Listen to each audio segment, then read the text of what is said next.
నమస్తే. Welcome to Telugu రాజ్యం. ఈరోజు మనతో పాటు ఉన్నారు సీనియర్ జర్నలిస్ట్ భరద్వాజ్ గారు. వారితో మాట్లాడేద్దాం. సార్ నమస్తే. నమస్తే. ఒక సర్వేకి సంబంధించిన రిపోర్టు సోషల్ మీడియాలో బాగా వైరల్ అవుతుంది. సో ఏపీలో ఇప్పటికిప్పుడు ఎన్నికలు జరిగితే వైసీపీకి దాదాపుగా 83 స్థానాలు ఖచ్చితంగా వస్తాయి. టీడీపీ, జేఎస్పీ, బీజేపీ కూటమికి 62 స్థానాలు, ఒక 30 స్థానాల వరకు టఫ్ ఫైట్ ఉండబోతుంది. అయితే ఈ టఫ్ ఫైట్ ఉన్న 30 స్థానాల్లో కూడా ఒక 14 సీట్ల వరకు వైసీపీ లీడింగ్లో ఉంది. మరొక 15 స్థానాల్లో కూటమి లీడింగ్లో ఉంది అంటూ వీళ్ళు ఒక రిపోర్ట్ చేశారు. ఐఐటిఎన్స్ గ్రూప్ పేరుతో ఈ సర్వే అయితే సర్క్యులేట్ అవుతుంది. ఓకే. సో ఇది ప్రస్తుతం ఏపీలో ఉన్న పరిస్థితులకు రిఫ్లెక్ట్ చేస్తుందా? అసలు ఏపీలో ఎలాంటి పరిస్థితి ఉందా? వైసీపీ 11 స్థానాల నుంచి 2 ఏళ్లలోనూ 83 స్థానాలకు వెళ్ళే స్థాయిలో బలపడిందా? అలానే కూటమి వీక్ అయిందంటారా? అంటే కూటమి వీక్ అవటానికి కొన్ని రీజన్స్ కనిపిస్తున్నాయి. ప్రత్యక్షంగా అంటే సంక్షేమ పథకాలు, వాళ్ళ ఎన్నికల హామీలు అమలులో విపరీతమైనటువంటి జాప్యం జరిగింది. అలాగే రాజధాని నిర్మాణం అనే పేరుతో వాళ్ళు కొన్ని భవనాలు అయితే నిర్మాణం జరిపేస్తున్నారు శరవేగంతో. ఇది జస్ట్ ప్రోగ్రెస్ రిపోర్ట్ కోసం పుష్ చేస్తున్నట్టుగా మాత్రమే కనిపిస్తోంది తప్ప ఆ ప్రాంతపు సమగ్ర అభివృద్ధిని దృష్టిలో పెట్టుకుని చేస్తున్నట్టుగా కనిపించట్లేదు. దాంతో పాటు ఈ అదనపు భూసేకరణ కార్యక్రమం అనేది ఒక రకంగా రకరకాల అనుమానాలకి తావిచ్చేదిగా తయారైంది. ఇంకొక గొడవ ఏంటంటే అక్కడికి ఈయన ఏదో వైసీపీ హయాంలో పెట్టుబడులు రాలేదు అని విపరీతంగా గగ్గోలు పెట్టేవాడు. కానీ ఈయన హయాంలో కూడా వచ్చిన పెట్టుబడులు ఏవీ లేవు. ఆ వచ్చిన పెట్టుబడులు కూడా అమరావతిలో ల్యాండ్స్ తీసేసుకుంటున్నారు జనాల దగ్గర నుంచి. తీసుకుంటున్నారు, అభివృద్ధి మొత్తం ఇక్కడే చేస్తున్నామనే పిక్చర్ ఇస్తున్నారు. నిజానికి అది తప్పు అన్న వాళ్ళని తిడుతున్నారు. ఇంత గొడవ చేస్తూ మళ్ళీ ఈ పరిశ్రమలో వస్తున్న పెట్టుబడులను ఇంకెక్కడికో తరలిస్తున్నారు. ఇప్పుడు కియా అది అక్కడికి వెళ్ళిపోయింది, అనంతపురం జిల్లాకి. అలా కొంచెం రాయలసీమకి అటు పంపించేస్తున్నారు. వైజాగ్ గూగుల్ సెంటర్ వెళ్ళిపోయింది. అమరావతిలో కాన్షియస్గా ఏం పెడుతున్నారు, ఎందుకు భూములు తీసుకుంటున్నారు అనే దాని మీద ఎప్పటివరకు క్లారిటీ లేదు. ఏం చేయబోతున్నారు అనే దానికి సంబంధించి ముఖ్యమంత్రి గారి దగ్గర నుంచి ఏ ప్రకటన లేదు. ఆయన ఎవరైనా మాట్లాడితే మీదపడి తిట్టేస్తున్నాడు కానీ అభివృద్ధి వ్యతిరేకులు అని తిడుతున్నాడు తప్ప యాక్షన్ ప్లాన్ ఏమిటి, ఏం జరగబోతోంది, ఎందుకు భూములు తీసుకుంటున్నారు అనేది చెప్పట్లా. అలాగే అక్కడ ఒక ఎయిర్పోర్ట్ కడతానంటున్నాడు ఆయన. అక్కడ ఒక ఎయిర్పోర్ట్ కడతానంటున్నాడు. గన్నవరం ఇంటర్నేషనల్ ఎయిర్పోర్ట్ అనే పేరుతో భూములు సేకరించారు అక్కడ. అదేమీ పెద్ద దూరము కాదు. ఇది భోగాపురంతో పోలిస్తే ఇదేమీ దూరం కాదు కంపారిటివ్గా. అయినప్పటికీ ఇంకొక ఎయిర్పోర్ట్ అంటున్నాడు. విజయవాడ రైల్వే స్టేషన్ ఉండగా ఇంకొక 50 ప్లాట్ఫామ్లు 100 ప్లాట్ఫామ్లు రైల్వే స్టేషన్ అంటున్నాడు. ఈ గొడవ మీద జనాల్లో విపరీతమైన భయాలు మొదలైనాయి. అంటే కూటమి ప్రభుత్వం మన ఆస్తుల్ని మన ఆస్తులుగా మిగులుస్తుందా అనేటువంటి ఒక భయం మొదలైంది. ఈ గొడవతో పాటు కేంద్ర ప్రభుత్వ వైఫల్యాల ప్రభావం కూడా కూటమి ప్రభుత్వం మీద ఉంది. దాంతోపాటు వాళ్ళు చెప్పిన పద్ధతిలో ఉద్యోగాల రిక్రూట్మెంట్లు జరగటం లేదు. నిరుద్యోగులు చిరాగ్గా ఉన్నారు. అంటే ఏదో మెగా డిఎస్సి అనే పేరుతో ఒక కార్యక్రమం నిర్వహించారు. కానీ ఇప్పుడు రేపు రిటైర్ అవుతున్నటువంటి, ఈ సంవత్సరంలో రిటైర్ అవుతున్నటువంటి వాళ్ళ సంఖ్యకి సరితూగే స్థాయి రిక్రూట్మెంట్లు అయితే ప్రకటించలేదు ఇప్పటి వరకు. ఇవన్నీ చిరాగ్గా ఉంది. అన్ని సెక్షన్స్లోనూ ఉంది గొడవ. అలాగే ఉద్యోగులకు సంబంధించి వాళ్ళ వేతనాల పెంపుకు సంబంధించి కానీ డిఏ ఇష్యూస్ కానీ ఏవి కూడా ప్రాపర్గా పరిష్కారం కాలేదు. అంటే ఎన్నికలకి ముందు వాళ్ళకి రకరకాల పిక్చర్స్ చూపించారు.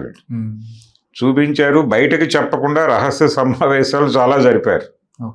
వాటిలో చాలా భ్రమలు కల్పించారు. ఏ ఒక్కటి కూడా నెరవేరలేదు. ఆ చిరాకులో ఉన్నారు వాళ్ళు. ఇలా చాలా సెక్షన్స్లో గొడవ ఉంది. అలాగే రైతాంగానికి సంబంధించి సాగునీరు సరఫరా చేసేటువంటి కాలువల పూడికలు తీయటము లాంటి కార్యక్రమాలు కూడా సరిగ్గా జరగలేదు. అది గొడవ ఉంది రైతుల్లో. ఇలా ఆ మధ్య చూసాం మనం, ఎక్కడ కోనసీమలో కొబ్బరి చెట్లు ఎండిపోయినప్పుడు పవన్ కళ్యాణ్ గారు ఒక హిస్టారికల్ స్టేట్మెంట్ ఒకటి ఇచ్చాడు. ఏమని చెప్పాడు ఆయన? తెలంగాణ వాళ్ళ దిష్టి తగిలి ఇక్కడ కొబ్బరి చెట్లన్నీ ఎండిపోయినాయి అన్నాడు.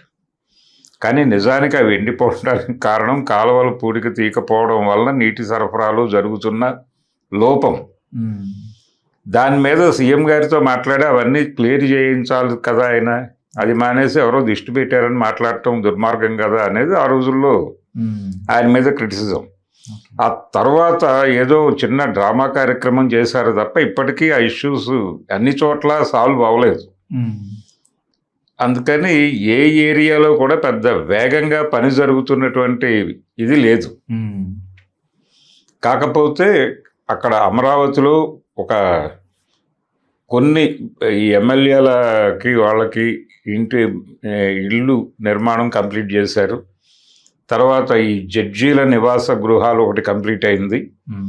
అవి రెండు కొంచెం బీభత్సమైనటువంటి స్థాయిలో వాళ్ళు ప్రారంభోత్సవం చేశారు. దాంతోపాటు ఈ భోగాపురం ఎయిర్పోర్టుని తన ఖాతాలో వేసేసుకుని అదొక హడావిడి చేశాడు ఆయన.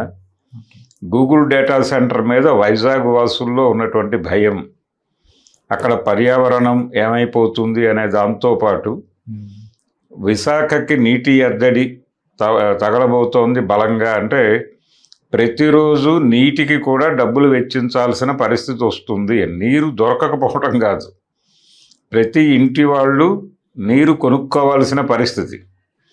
అది కొంచెం ఎక్కువ డబ్బులు పెట్టి కొనాల్సిన పరిస్థితికి తీసుకెళ్తున్నారు వైజాగ్ని అనేది ఆల్రెడీ అక్కడ హెచ్ఆర్ఎఫ్ అనేటువంటి ఒక సంస్థ ఆ పనిలో ఉంది.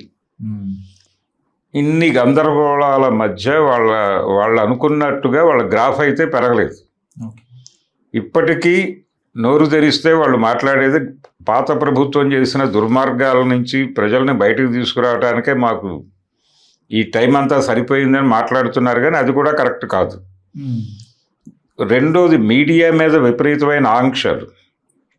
అంటే సోషల్ మీడియా మీద దాడులు, ఎవరు మాట్లాడినా కేసులు పెట్టడం, ఈ కేసులు పెట్టి తీసుకెళ్ళి స్టేషన్ల చుట్టూ తిప్పడం, ఈ రావణ్ అరెస్టు, వీటన్నిటి ప్రభావం కూడా జనం బుర్రల్లో ఉంది. అలాగే కేంద్ర ప్రభుత్వం మీద ఉన్న వ్యతిరేకత, నేను ఇందాకే చెప్పాను, అది నీట్ ఎగ్జామ్ కావచ్చు, మరొక ఎగ్జామ్ కావచ్చు, కేంద్ర ప్రభుత్వ వైఫల్యాలు కూడా ఇక్కడ ఎన్డీఏ గవర్నమెంట్ మీద ప్రభావం చూపిస్తున్న మాట కూడా నిజమే. నిర్బంధం విపరీతంగా అమలు జరుగుతోంది ఆంధ్రప్రదేశ్లో. పోలీసింగ్ పెరిగింది, ప్రతి ఒక్కరి మీద నిఘా, టార్చర్, ఇది ఒక సైకలాజికల్ ఇష్యూగా మారిపోయింది. ప్రభుత్వ బళ్ళకి సంబంధించి జగన్ రోజుల్లో వచ్చిన వెలుగుని నెమ్మదిగా మసకబార్చారు. ఇవన్నీ విజువల్గా కనిపిస్తున్నాయి జనాల కళ్ళ ముందు. అందుకని అంత తృప్తిగా అయితే లేరు. ఆ లేనితనం అనేది చాలా స్పష్టంగా కనిపిస్తోంది. అలాగని జగన్మోహన్ రెడ్డి ఏదో చాలా అద్భుతాలు చేసేస్తున్నాడు అని కాదు. రాజకీయ కక్ష సాధింపులు అనేవి కూడా పెరిగినాయి కూటమి పాలనలో. వాళ్ళు ఏదో చేసామనుకున్నారు, కానీ పౌసాని అరెస్టు దగ్గర నుంచి మొదలు పెడితే ఈ మధ్య జరిగినటువంటి అరెస్టుల వరకు ప్రభుత్వం వ్యవహరించిన తీరు, అంటే యువతల వాళ్ళు ఎలా వ్యవహరించారు అనేది వేరే గొడవ, కానీ ప్రభుత్వం వ్యవహరించాల్సిన పద్ధతులు అయితే వ్యవహరించలేదు ఎవరితోనూ. ఒక పత్రికకి చెందినటువంటి ఎడిటర్ని తీసుకెళ్ళి రిమాండ్లో పెట్టినటువంటి ఘనత కూడా ఉంది వారికి. అందుకని వీటన్నిటి ప్రభావం ప్రజల బుర్రల్లో ఉంది. ప్రతి చోట ఏదో ఒక ప్రాజెక్టు మొదలవుతుంది, అది కంప్లీట్ కాదు, దాంతో లింక్ అయి చాలా ఇష్యూస్ ఉంటాయి అక్కడ. వీళ్ళేమో తెమల్చరు ఏది, కేంద్రం నుంచి వీళ్ళేమి, అంటే చంద్రబాబు నాయుడు గారికి ఒక ఇమేజ్ ఉంది. ఆయన వాజ్పేయి గవర్నమెంట్ ఉన్న రోజుల్లో ఢిల్లీకి రెగ్యులర్గా వెళ్ళేవాడు. వెళ్ళి అక్కడి నుంచి ఏవో ప్రాజెక్టులు ఆంధ్రప్రదేశ్కు, ఉమ్మడి ఆంధ్రప్రదేశ్కు తీసుకురావడానికి ఏదో ప్రయత్నం చేసేవాడు. అది విపరీతంగా ప్రచారం చేసుకునేవాడు. ఇప్పుడు కేంద్రం నుంచి అలాంటి సహకారం రావట్లేదు ఆయనకి. ఈయన కూడా వెళ్ళి అడగలేని ఒక నిస్సహాయతలో ఉన్నాడు. అంటే గొడవ పడలేని పరిస్థితి, కనీసం అడగలేని పరిస్థితి. ఇదొక గందరగోళం. పోలవరానికి సంబంధించినటువంటి డబ్బులు తెచ్చుకోవటానికే నానా కష్టాలు పడుతున్నాడు ఆయన. ఈ క్యాపిటల్ రాజధానికి సంబంధించి కూడా వాళ్ళు ఏమీ గ్రాంట్లు అవి ఇవ్వటం లేదు. కేవలం ఒక లోన్ అరేంజ్మెంట్కి వాళ్ళు కౌంటర్ గ్యారంటీ మాత్రమే ఇచ్చారు. ఆవిడ స్పష్టంగా చెప్పింది ఆన్ ఫ్లోర్. వీటన్నిటి ఈ గురించిన సమాచారం ప్రజల మనసుల్లో ఉంది. అందుకని వాళ్ళేమీ బ్రైట్గా లేరు. ఇప్పుడు ఏదో ఎన్నికలు పెట్టేస్తే ఆ 11 కూడా రావు అని మాట్లాడేస్తున్నారు, కానీ పరిస్థితి అంత బ్రైట్గా లేదు. ఈ సర్వేలో చెప్పినట్టుగా 83 అనే కదా చెప్పారు వాళ్ళు. వైసీపీకి 83, కూటమికి 62. ఈ 62లో జన సైనికుల పరిస్థితి ఏమిటి, వాళ్ళతో కలిపి చెప్పారు. బీజేపీ జనసేన కలిపి. జనసేన ఈసారి కొంత చొరవ చేసేటువంటి ప్రమాదం ఉంది. అంటే ఆయన ఆల్రెడీ ఓపెన్ అయ్యాడు, నిన్న ఇప్పుడు ఓపెన్ అయ్యాడు. ఓపెన్ అయ్యి ఆ రోజున ఒక దుర్మార్గ పాలన అంతం చేయటానికి మనం రాజీ పడి, ప్రజల కోసం రాజీ పడి, ఈ 26 వాళ్ళు పోటీ చేసింది 21. ఆ 21 సీట్లకి మనం అంగీకరించాం. ఇప్పుడు ఆ పరిస్థితి కాదు అని చెప్పాడు ఆయన. అంటే ఈసారి ఎక్కువ సీట్లు అడుగుతాము అని చెప్పడానికి ఆయన ఈ స్థానిక సంస్థల ఎన్నికల్లో మనం ప్రతి చోట పోటీ చేద్దాం, వాళ్ళు వద్దన్నా పోటీ చేసేద్దాం, గెలుస్తామా లేదా అనేది వేరే గొడవ అనే మాట అనేసాడు. దాని మీద ఇంకా లోకేష్ దగ్గర నుంచి రియాక్షన్ రాలా. కనుక ఈలోపు తెలుగుదేశం పార్టీలో అంతర్గతంగా ఈ లోకేష్ రాజ్యము, బాబు రాజ్యము, ఈ రెండిటి మధ్య ఉన్న గందరగోళం, ఇంటర్నల్ క్రైసిస్లు ఉన్నాయి. దాంతోపాటు కూటమిలో జనసేనతో సయోధ్య ఉండటం లేదు, జన సైనికుల్ని ప్రతి నియోజకవర్గంలోనూ ఇబ్బందులకు గురి చేస్తున్నారు అనేది బలంగా ఫోకస్ అయిపోయింది. కాబట్టి దాని ప్రభావం కూడా ఉంది. ఇవన్నీ క్యాలిక్యులేట్ చేసుకుంటే ఆ 62 అని చెప్తున్నది కూడా వచ్చే పరిస్థితి కనిపించటం లేదు. ఏది వాళ్ళ ముగ్గురు కలిసి పోటీ చేస్తారా చేయరా అనేది కూడా ఒక డౌట్ ఉంది. వాళ్ళు కలిసి పోటీ చేసినా కానీ 62 వస్తాయి అనేది కూడా అనుమానమే.